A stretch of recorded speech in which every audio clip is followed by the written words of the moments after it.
Well, welcome to Christian Answers. My name is Pastor Jeff Short, and today I just got done watching the Brett Kavanaugh hearings, the full day of testimony between his accuser and then later himself on the witness stand.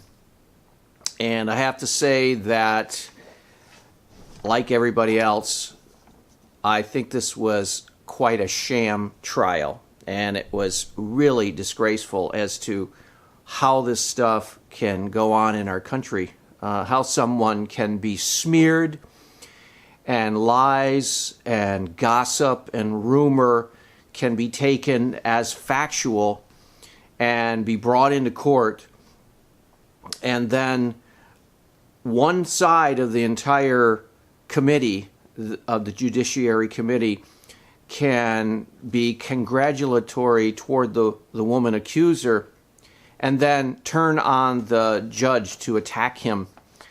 And while the Republicans were trying to be neutral, so you have one side, the Republicans, trying to be neutral, and the other side trying to cream the judge and smear the judge and shower accolades on his accuser, it doesn't make for a very fair trial.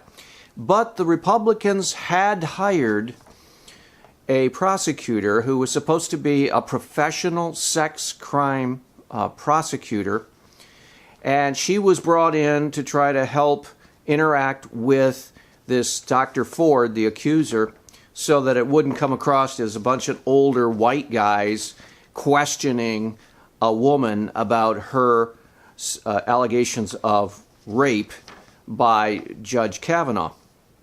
And so they brought in a prosecutor, a prosecutor from Arizona, Rachel Mitchell, and I thought, great, we're going to finally get to the heart of this. We're going to get to some solid evidence. We're going to see this woman cross-examined, and we're going to see if her story holds up to cross-examine and where the inconsistencies are, if there are any gaps or holes in her testimony. We're gonna find that out. So finally, she's going to go on the witness stand and she's going to be cross-examined. Well, what happened was the format of the entire day was set so that the prosecutor only had 5-minute segments to ask a certain number of questions, and then it would be turned over to the Democrat senator, who would have 5 minutes to basically congratulate her on how brave she was and how much courage it took for her to take the witness stand against this perpetrator, and so on and so forth. So every time the prosecutor would ask these questions, it was only possible to hear an answer and question for 5 minutes at a time. So it chopped it up. It really made it bad. It was a really bad situation where the prosecutor had difficulty with that format, as anyone would, because you can't hold a thought beyond a couple minutes, because if you move into another question, then the time limit is hit. The 5-minute time limit is hit, and you have to move on, and then the other senators start to talk to the witness, and so the chain of thought is broken every time. It was a terrible, rotten format. I don't know who thought it up. I don't think anybody did think it up. I think the Republicans on this count really made a major mistake because they didn't give the prosecutor enough time to really cross-examine the witness for any length of time. It was all chopped up, and which really made it distracting for the most part. But she did get in questions. Rachel Mitchell did ask questions. She acted very professional. She began to lay a groundwork for later on, but the problem was she ran out of time, and everyone could see that she was going to run out of time. I thought to myself about halfway into this questioning, I thought, well, you know, she's really going methodically through, and she's asking certain questions, but she's asking them in such a slow and deliberate manner that she's really not going to get enough time to really delve into any one question very long. And that's what you have to do when you have someone on the witness stand and you're going to cross-examine them. You can't just settle for these superficial answers. You have to find an answer that seems to be inconsistent and then explore that answer and cross-examine her on that answer and then cross-examine her more on that answer. And she didn't do that. The prosecutor didn't do that. So the cross-examination time for the Dr. Ford section of the hearings today was very, very weak. She brought out a few good points, but she left out all kinds of questions that were not asked or they were not followed up. And that is the tragedy of this. The Republicans had an opportunity to get someone in there to really cross-examine this woman's accusations, and they didn't do it. The woman that they chose to cross-examine Dr. Ford, the accuser who accused the judge of rape, attempted rape, did not do a good job at cross-examining that witness.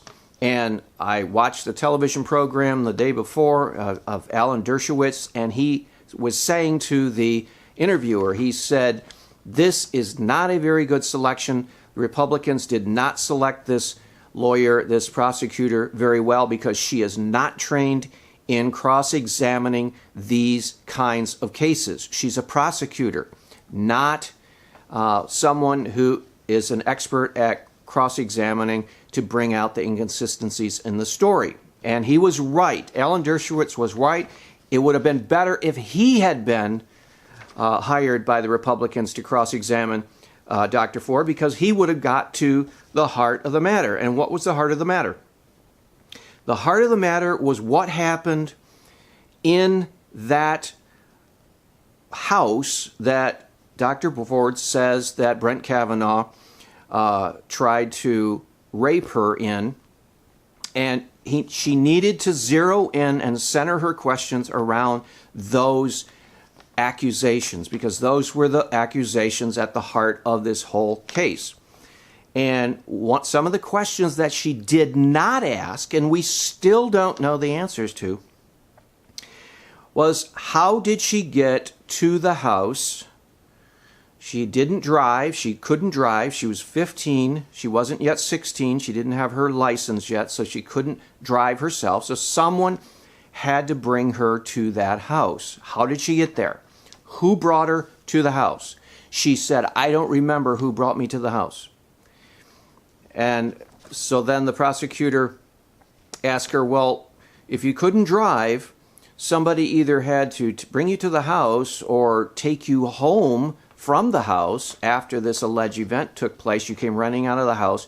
How did you get back home? And she says, I don't remember. And the prosecutor said, well, probably somebody had to drive you. And she said, probably. So she didn't even have an understanding of how she got back to her house, which is a very, very suspicious and strange thing. I mean, if you had this traumatic experience that you had just gone through and you ran out of the house and you escaped from the house and you were running down the street to get away from there, how did you get back to your house? How did you get back to your parents, your home, miles and miles and miles away from this other house? How did you get there? The prosecutor didn't press her on that.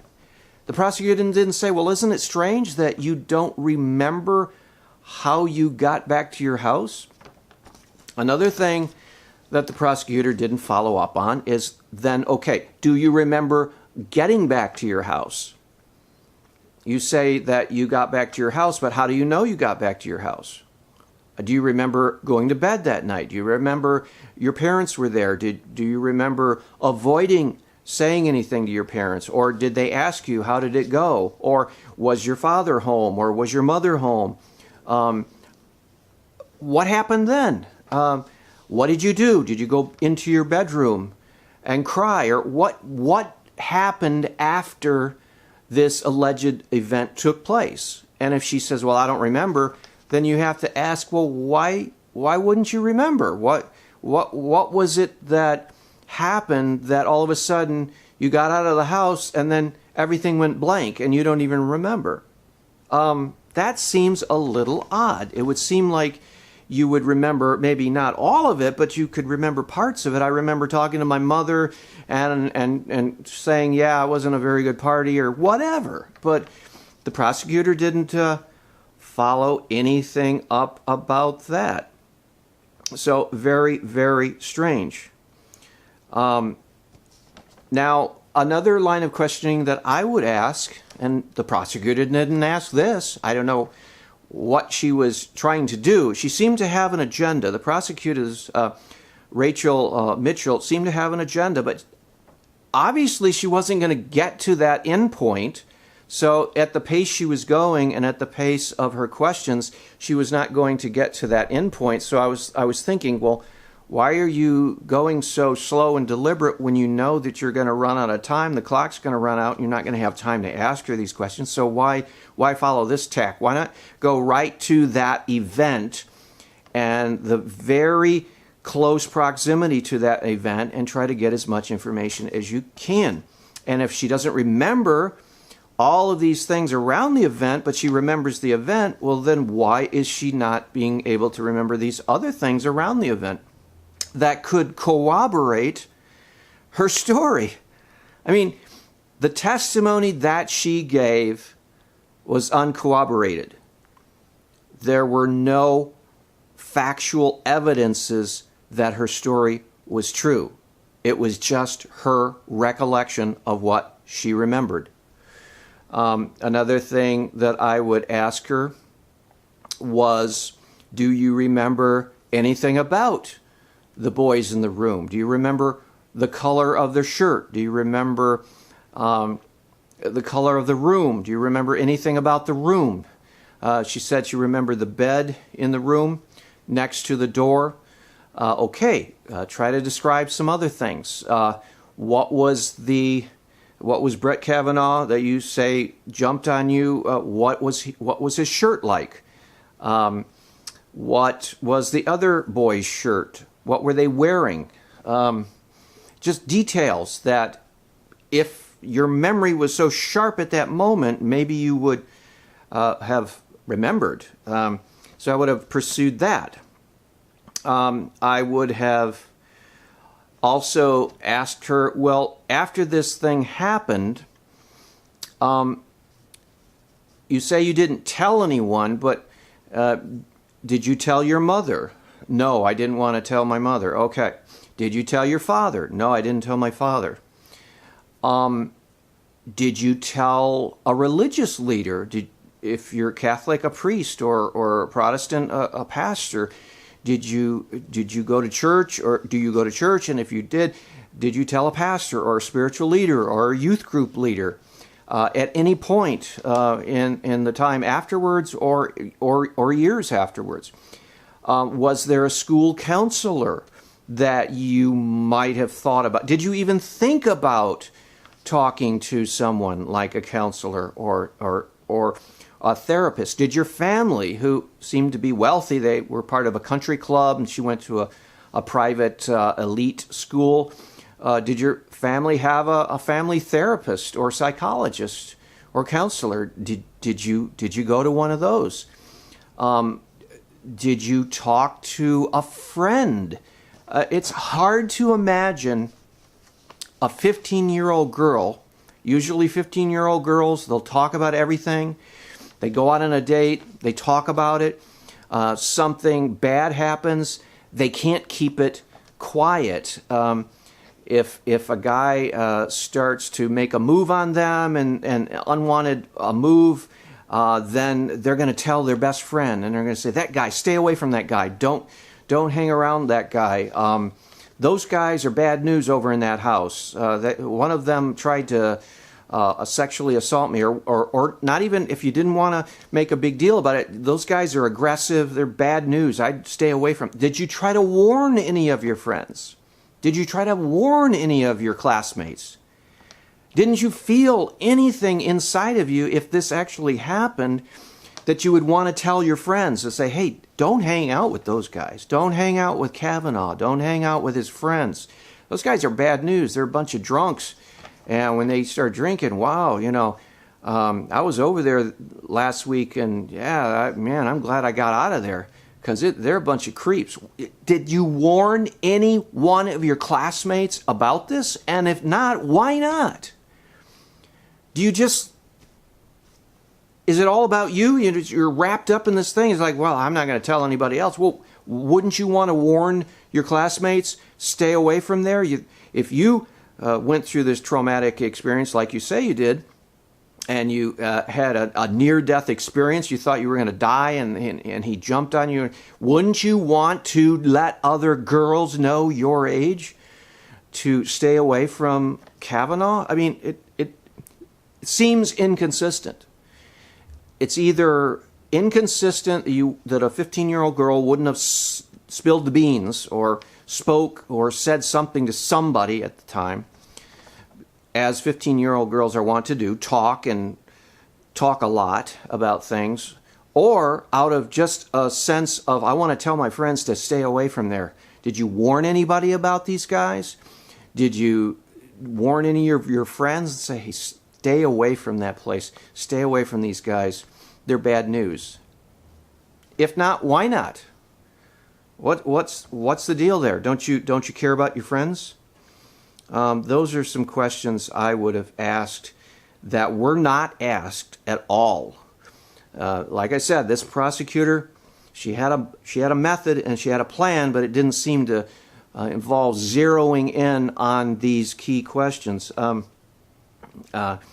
Camp. Did you go to summer camp? Do you have camp counselors?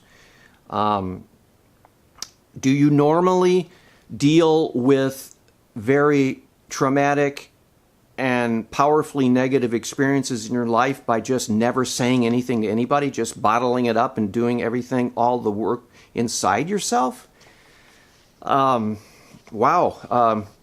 It just seems like that doesn't make much sense, and it doesn't seem to ring true. It doesn't seem to ring true.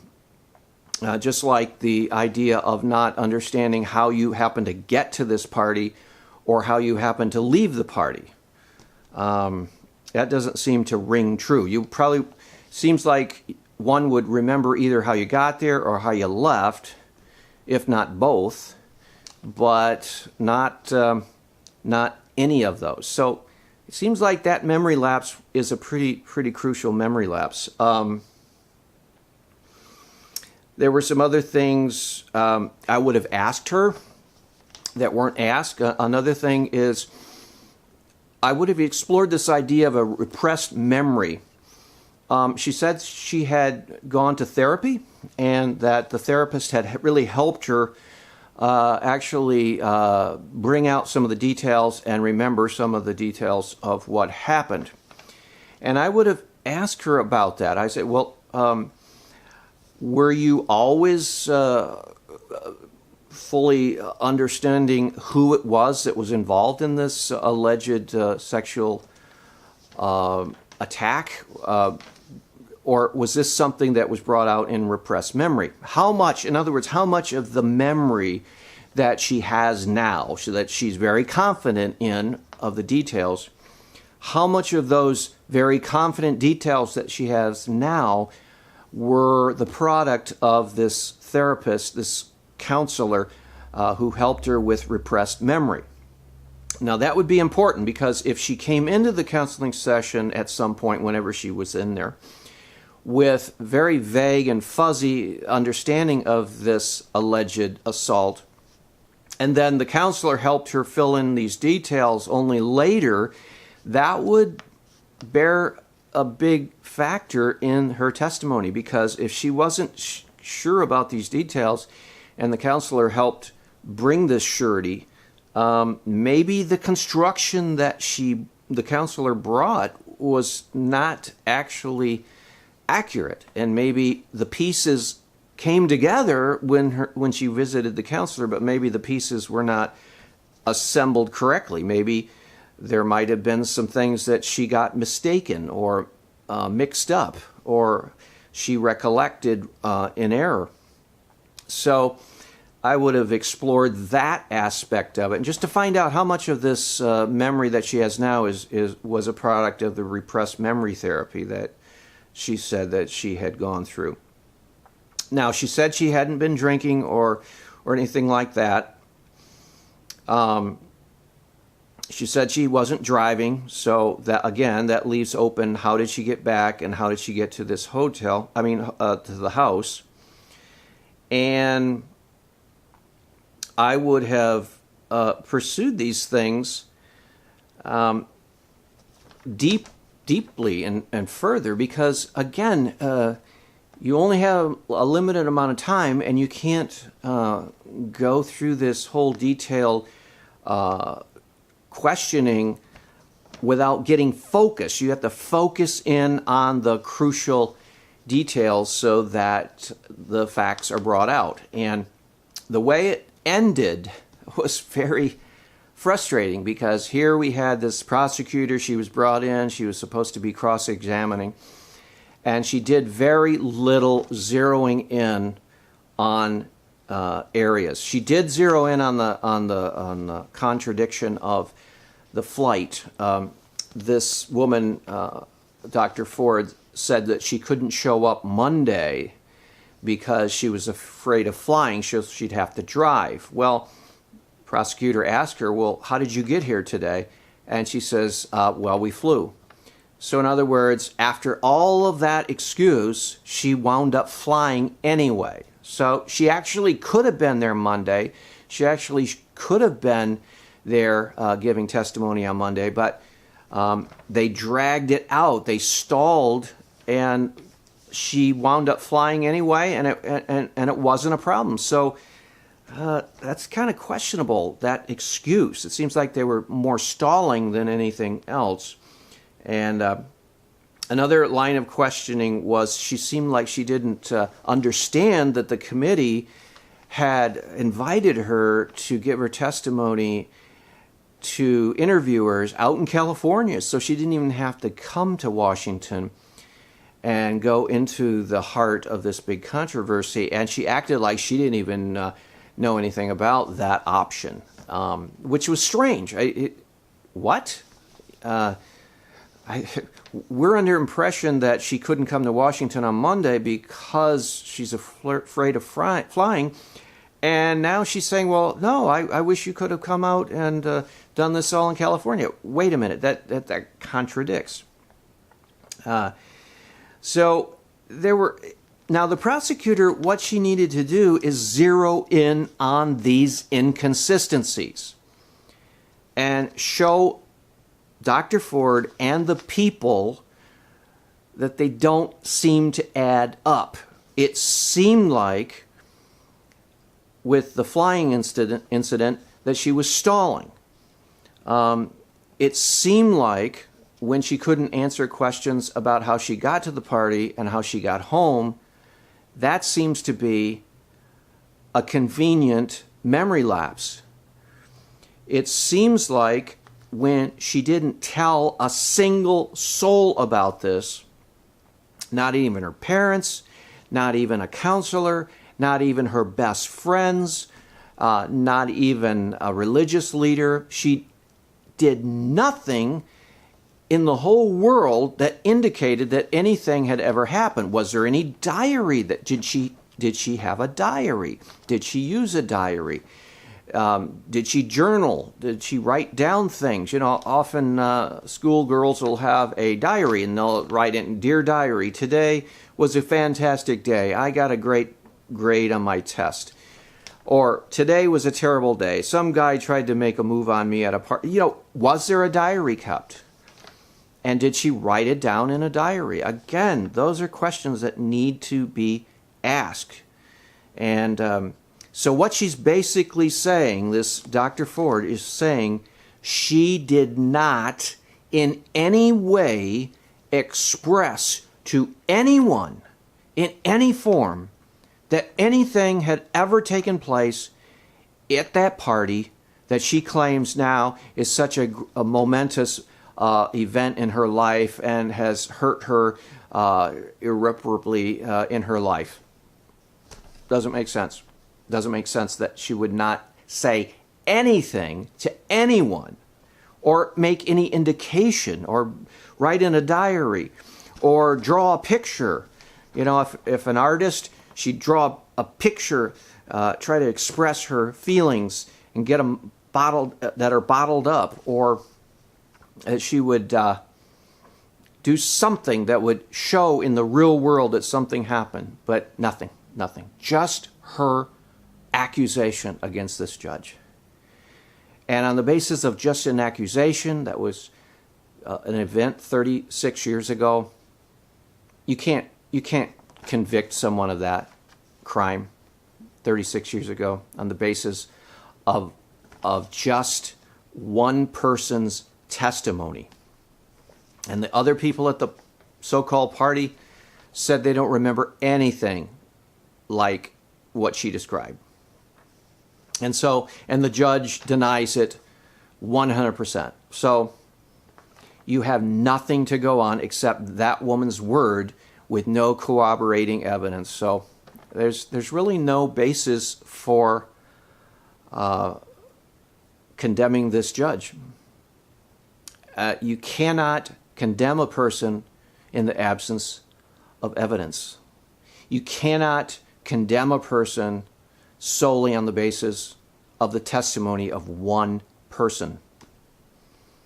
That's what the Bible says. Let not an accusation come against someone except out of the mouths of 2 or 3 witnesses. You have to have 2 or 3 witnesses to safeguard a spurious accusation. And as far as this woman's accusation goes, as sad as it might be, as disappointing as it might be, it's one person's word against another person's word, and you cannot condemn a person on the basis of just one other person's word.